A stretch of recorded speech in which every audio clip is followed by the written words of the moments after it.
Hello everyone, chapter number 5 why do we fall ill के अंदर हमें आज स्टार्ट करना है इन्फेक्शियस एजेंट के बारे में। ठीक है, प्रीवियस लेक्चर में हमने पढ़ा था कि डिजीज़ेस किस तरीके से होती हैं और कौन कौन सी डिजीज़ेस होती हैं।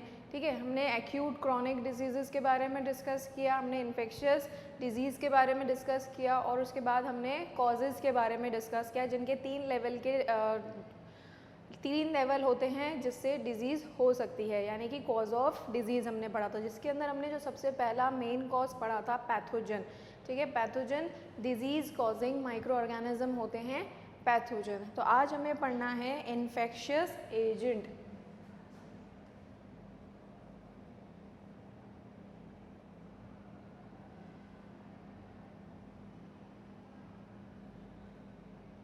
ठीक है, तो इन्फेक्शियस एजेंट वही जो इन्फेक्शन कॉज करते हैं, वही इन्फेक्शियस एजेंट होते हैं। ठीक है, तो इनके अंदर जो सबसे पहला हम पढ़ने वाले हैं वो है बैक्टीरिया।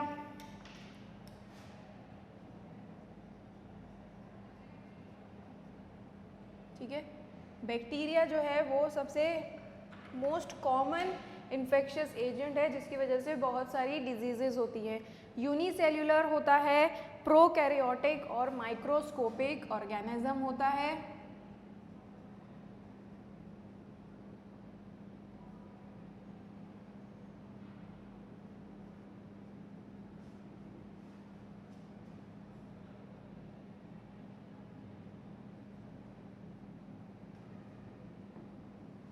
ठीक है, यूनिसेल्युलर सिंगल सेल का बना हुआ होता है। प्रोकैरियोटिक क्या होता है, उसका जेनेटिक मटेरियल नेकेड रहता है, उसके अराउंड कोई एनवेलप प्रेजेंट नहीं होता है। माइक्रोस्कोपिक मींस माइक्रो ऑर्गेनिज्म तो है, माइक्रोस्कोपिक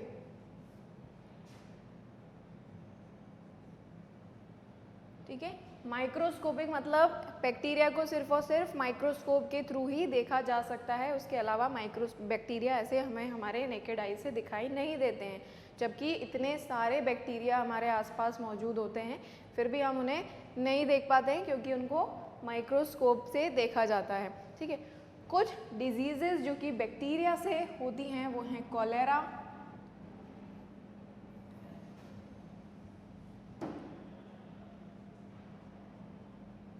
ठीक है, टाइफाइड,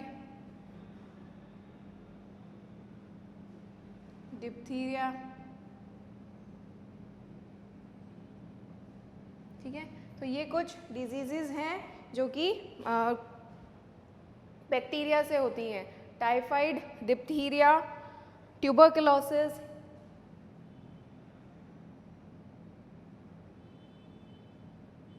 एंथ्रैक्स।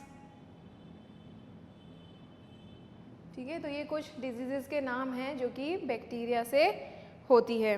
ठीक है, और यहाँ पर अब जो नेक्स्ट हम डिस्कस करने वाले हैं वो है वायरस। ठीक है, अब वायरस जो होते हैं वो माइक्रोस्कोप, नॉर्मल माइक्रोस्कोप से भी नहीं दिखाई देते हैं, वो होते हैं सब माइक्रोस्कोपिक।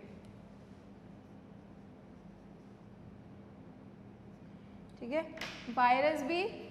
वायरस जो होते हैं वो लिविंग और नॉन लिविंग के बीच में कनेक्टिंग लिंक होता है, मतलब कि अगर जैसे वो होस्ट की बॉडी के अंदर एंटर करेंगे तो वो वहाँ पर लिविंग कैरेक्टरिस्टिक शो करते हैं। इन्वायरमेंट में वायरस नॉन लिविंग कैरेक्टर की तरह प्रेजेंट होता है। ठीक है, तो ये होते हैं प्रोकैरियोटिक ही होते हैं ऑब्वियसली, एंड इनके अंदर जो ऑर्गेनिज्म हैं ये सब माइक्रोस्कोपिक होते हैं, यानी कि माइक्रोस्कोप से भी इनको देखना, नॉर्मल माइक्रोस्कोप से हम इनको नहीं देख सकते, इनके लिए एक स्पेशल इलेक्ट्रॉन माइक्रोस्कोप होता है, उनसे इनको देखा जाता है। ठीक है, अब वायरस से जो कुछ डिजीजेज हैं वो हैं मम्स, पोलियो,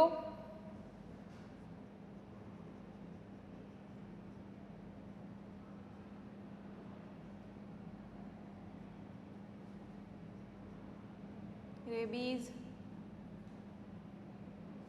ठीक है, mumps, polio, rabies, common cold, influenza.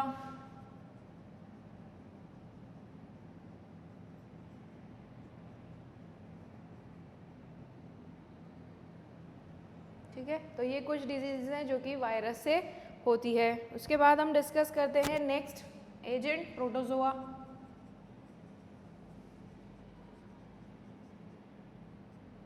अभी जो प्रोटोजोअन्स होते हैं ये भी डिजीज कॉजिंग माइक्रो ऑर्गेनिज्म होते हैं और microscopic, unicellular and eukaryotic organism होते हैं।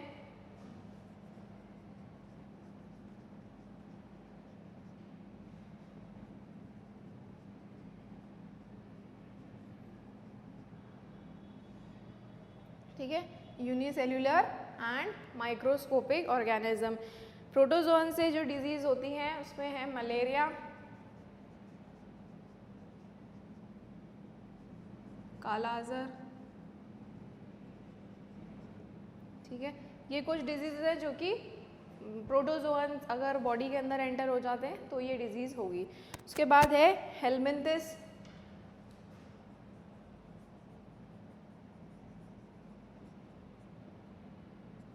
हेलमिंथिस के अंदर जितने भी वॉर्म लाइक स्ट्रक्चर्स हैं उनकी वजह से ये डिजीज होती है। ठीक है, तो मल्टी सेलुलर वॉर्म्स होते हैं ये।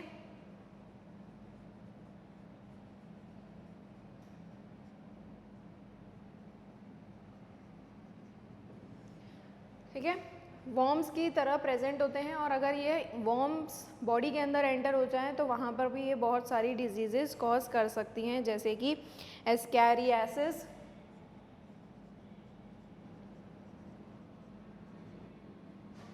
फिलारियासिस,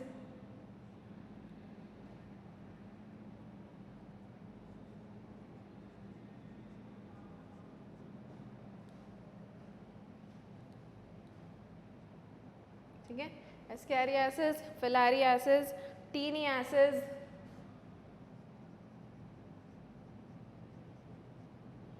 ठीक है, तो ये कुछ डिजीजेस हैं जो कि इनसे होती है। ठीक है, अब यहाँ पर जो हम डिस्कस करने वाले हैं वो है नेक्स्ट हेलमिंथिस के बाद फंगस।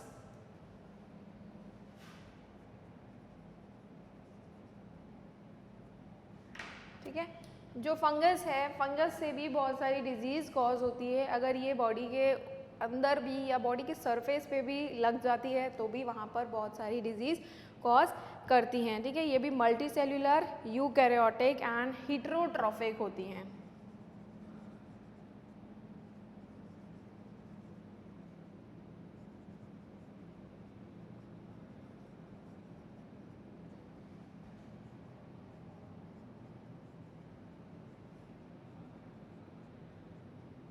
ठीक है, हेटेरोट्रॉफिक मीन्स अपना खाना दूसरों से लेती है, खुद से अपना खाना नहीं बना पाती, अपना खाना दूसरों से लेती है। जैसे कि एग्जाम्पल है यहाँ पर रिंगवॉर्म, एथलीट फूड।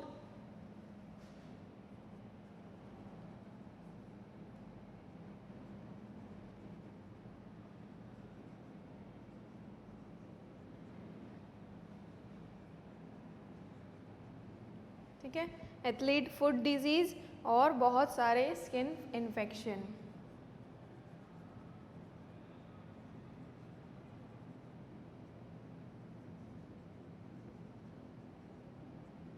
ठीक है, तो ये कुछ इन्फेक्शियस एजेंट है, bacteria, virus, fungus, helminths, protozoans, जो कि अगर बॉडी के अंदर एंटर हो जाए तो कुछ इस तरीके की इतनी सारी ये डिजीजेज है डिफरेंट टाइप्स की, जो कि हमारे बॉडी के अंदर ये कॉज करते हैं। बैक्टीरिया की वजह से होगा cholera, typhoid, diphtheria, tuberculosis, anthrax. Virus सब माइक्रोस्कोपिक होते हैं, मतलब कि नॉर्मल माइक्रोस्कोप जो होता है, कंपाउंड माइक्रोस्कोप, उससे हम वायरस को नहीं देख सकते, इसके लिए इलेक्ट्रॉन माइक्रोस्कोप की ज़रूरत होती है। Mumps, polio, rabies, common cold and influenza कुछ ऐसी डिजीज़ हैं जो कि वायरस से होती है। प्रोटोजोअन्स, मलेरिया एंड काला अजहर इनसे होता है। कुछ एग्जाम्पल हैं ये helminths, ascariasis, filariasis and taeniasis कुछ डिजीजेज हैं।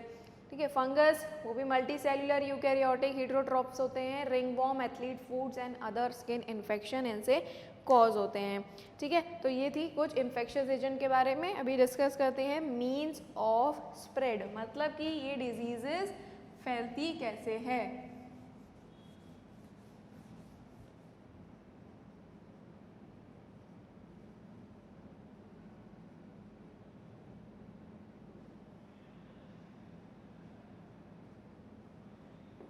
ठीक है। ये डिजीजेस फैलती कैसे हैं, इनके दो मोड होते हैं फैलने के। एक होता है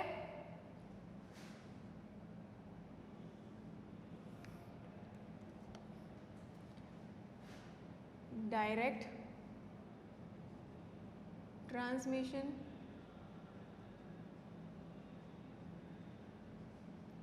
and another one is indirect transmission।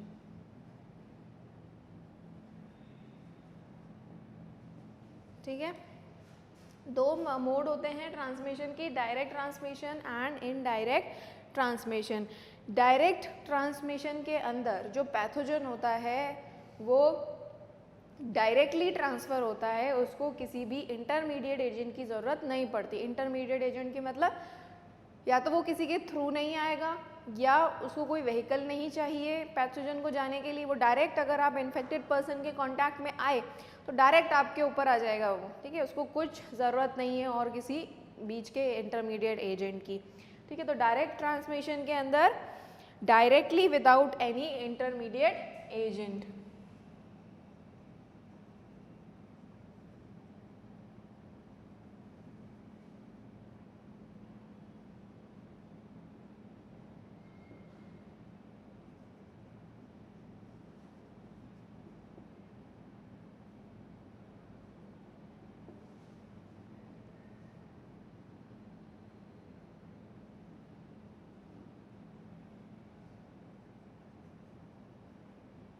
ठीक है, पैथोजन या disease is transmitted directly without an intermediate agent, लेकिन इनडायरेक्ट है, ठीक है। यहाँ पर डायरेक्ट नहीं है, यहाँ पर कोई उस पैथोजन को लेके जाएगा अपने साथ में, तो यहाँ पर require intermediate agent.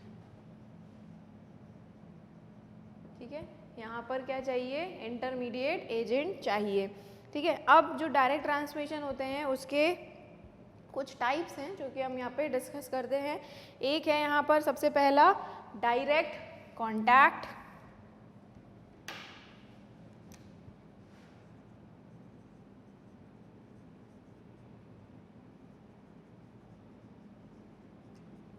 Infected person से डायरेक्टली कांटेक्ट हो गया तो वो डिजीज़ हेल्दी पर्सन में ट्रांसफर हो जाएगी। मतलब अगर आपने इन्फेक्टेड पर्सन को टच कर लिया तो वो पैथोजन आपके अंदर आ जाएगा, ठीक है। तो इसके एग्जांपल्स हैं chicken pox, small pox.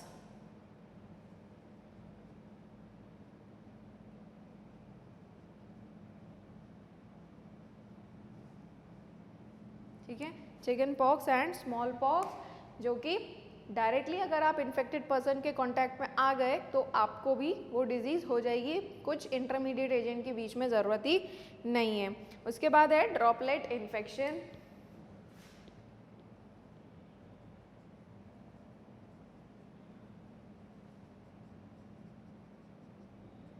Droplet infection के अंदर आप किसी इंसान से सिर्फ बात ही कर रहे थे, इन्फेक्टेड पर्सन से, डिजीज पर्सन से आपने सिर्फ बात ही करी है और बात करने में ही वो डिजीज़ आपके अंदर आ जाएगी। क्यों? क्योंकि बात करते हैं तो अपने कुछ ड्रॉपलेट्स रिलीज़ होते हैं और माउथ से जब अपन बात करते हैं तो जो सलाइवा के थ्रू, ठीक है, अगर वो ड्रॉपलेट आपके ऊपर आ गया तो मतलब वो पैथोजन आपके अंदर आ सकता है।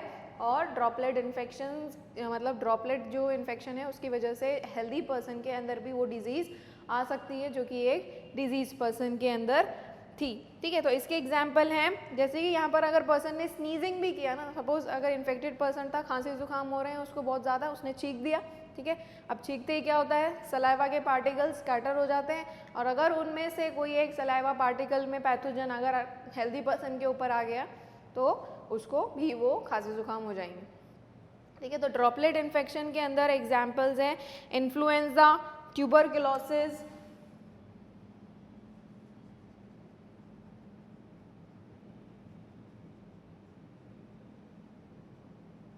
ठीक है, ट्यूबरकुलोसिस यानी कि टीबी, ठीक है। ये बात करने से अगर उसका कोई ड्रॉपलेट इन्फेक्शन अंदर आ जाता है तो हेल्दी पर्सन के अंदर भी ये डिजीजेस हो जाती हैं।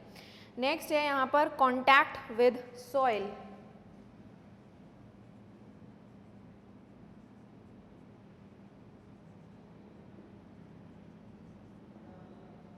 अब कांटेक्ट विद सॉइल के अंदर क्या होगा, सपोज आपके कहीं लग गई, कट लग गया, ठीक है, मिट्टी में खेल रहे थे, कट लग गया। अब मिट्टी में खेलने से, मिट्टी क्या है, एक large number of micro organism का रिजर्वेयर है, वहाँ पर बहुत सारे माइक्रो ऑर्गेनिज्म रहते हैं। तो अगर कट लग गया और उस कट में अगर मिट्टी आ गई, तो यानी कि उस मिट्टी के थ्रू माइक्रो ऑर्गेनिज्म हमारी बॉडी के अंदर एंटर कर सकते हैं। इसीलिए कहा जाता है कि अगर कभी भी कट लग जाए, वूंड लग जाए, चोट लगती है, तो सबसे पहले उसको वॉश किया जाता है ताकि कोई सॉल्ट पार्टिकल वहाँ पर ना रह जाए। तो इसका सबसे कॉमन एग्जाम्पल है, ठीक है, टिटनस। ठीक है, टिटनस यहाँ पर जो डिजीज़ है वो कॉन्टैक्ट विद द सॉइल से होती है। उसके बाद है एनिमल बाइट।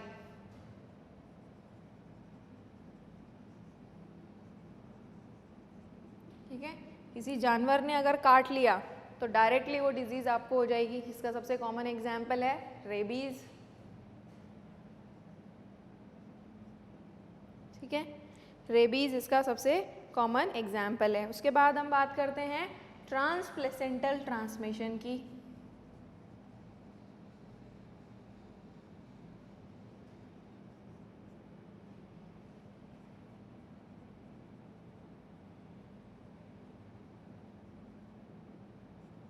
ठीक है, ट्रांसप्लेसेंटल ट्रांसमिशन मतलब जो फीटस होता है या डेवलपिंग फीटस होता है वो अपनी मदर से कनेक्टेड रहता है प्लेसेंटा से। प्लेसेंटा के थ्रू ही मदर की बॉडी से पूरा न्यूट्रिशन बेबी को जाता है। ठीक है, तो वहाँ से अगर उस रूट से कोई डिजीज़ अगर मदर से बेबी में ट्रांसफ़र होती है तो वो होता है ट्रांसप्लेसेंटल ट्रांसमिशन। ठीक है, और इसके एग्जाम्पल हैं जर्मन मीजल्स या फिर सिफिलिस।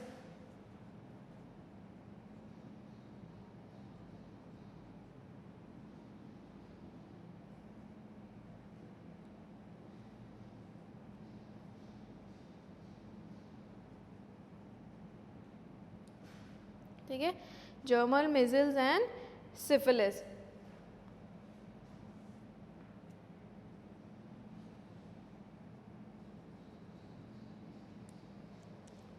ठीक है, तो ये कुछ डिजीज़ेज़ हैं जो कि डायरेक्ट ट्रांसमिशन से पहुंच जाती हैं। डायरेक्ट कांटेक्ट से chicken pox, small pox, droplet infection से influenza, tuberculosis, contact with soil, tetanus, animal bite से रेबीज, ट्रांसप्लेसेंटल ट्रांसमिशन से जर्मन मीजल्स एंड सिफिलिस। ये डिजीजेस मदर से बेबी के अंदर इजीली ट्रांसमिट हो सकती हैं प्लेसेंटा के थ्रू। ठीक है, तो हम यहाँ पर डिस्कस करने वाले हैं इनडायरेक्ट ट्रांसमिशन, जिसके अंदर दो चीज़ें आएंगी, कैरियर्स एंड वैक्टर्स। तो कैरियर्स क्या हैं, जो अपने ऊपर कैरी करते हैं, और वैक्टर्स कौन होते हैं, जो अपने अंदर लेके जाते हैं। ठीक है, तो कैरियर के अंदर अगर हम बात करें तो हाउस फ्लाई जो होती है वो होती है कैरियर।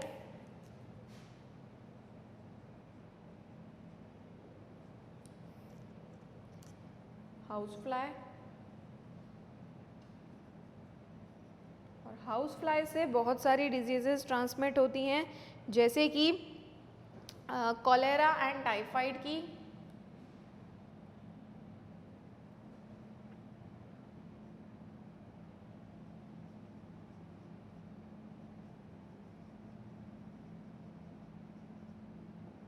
ठीक है, तो बहुत सारे डिजीजेस जो हैं वो कैरियर के थ्रू जाते हैं। दूसरा है वेक्टर, जिससे जाए, जैसे कि वेक्टर है मॉस्किटो, और मॉस्किटो से होगा मलेरिया।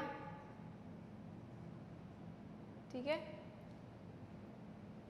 ये कुछ डिजीजेज हैं। उसके बाद होती है व्हीकल बॉर्न, मतलब कि उनको कुछ व्हीकल चाहिए, जैसे कि ब्लड हो गया।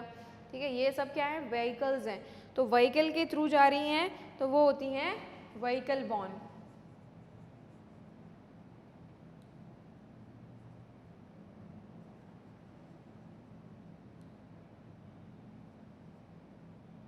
ठीक है, अब ये जो व्हीकल बॉर्न है, यानी कि कुछ मीडिएट चाहिए होता है इनको, कुछ व्हीकल चाहिए होता है जिसके थ्रू ये जाती हैं, जैसे कि food, water, ice and blood.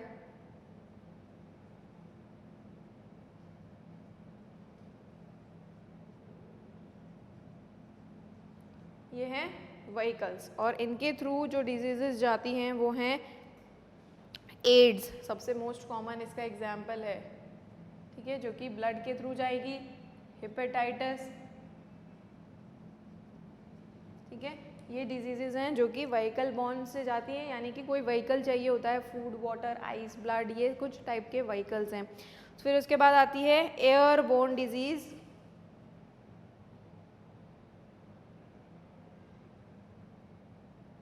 ठीक है, ये इसका जो पैथोजन होता है इन डिजीज़ का, जो कि एयरबोर्न डिजीज़ होती हैं, इसमें पैथोजन जो होता है वो एयर के थ्रू हेल्दी पर्सन के अंदर एंटर होता है, ठीक है, और इसके एग्जाम्पल हैं जैसे कि टाइफस एक फीवर होता है, ठीक है, टाइफस एक फीवर होता है जो कि इसके थ्रू फैलता है, ठीक है। तो टाइफस के अंदर क्या होता है, टाइफस मोस्ट कॉमनली एक तो फैलता है, ठीक है, या तो ये ह्यूमन लाइस होती है जो पैरासाइट होता है उसकी वजह से भी फैलता है, यानी कि अगर वो किसी इन्फेक्टेड पर्सन को काट ले और उसकी लाइस अगर किसी हेल्दी पर्सन के ऊपर चढ़ जाए, उसके ऊपर पैरासाइट हो जाए, तो वो डिजीज़ उसको भी कॉज हो जाएगी टाइफस फीवर के थ्रू। और ये टाइफस फीवर का पैथोजन जो है वो एयर के थ्रू भी मूव करता है। उसके बाद होते हैं लास्ट हम यहाँ पे डिस्कस करेंगे फोमाइट बॉर्न।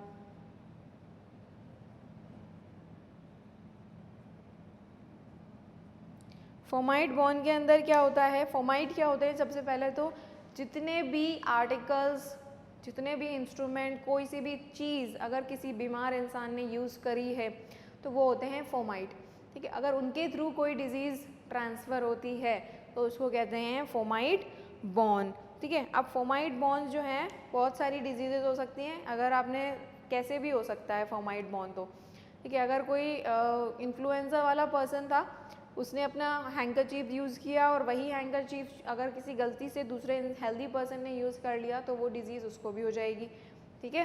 तो ये होते हैं फोमाइट बॉर्न, ठीक है। तो कुछ डिजीजेज हमने पढ़ी, डायरेक्ट ट्रांसमिशन और इनडायरेक्ट ट्रांसमिशन। पैथोजन जो है डायरेक्ट में विदाउट इंटरमीडिएट एजेंट जाता है, इनडायरेक्ट के अंदर इंटरमीडिएट एजेंट की रिक्वायरमेंट होती है, ठीक है। तो carriers and vectors, vehicle born, air born and fomite born, ठीक है। तो ये था आज का लेक्चर, नेक्स्ट लेक्चर में स्टार्ट करेंगे आगे का टॉपिक। Thank you.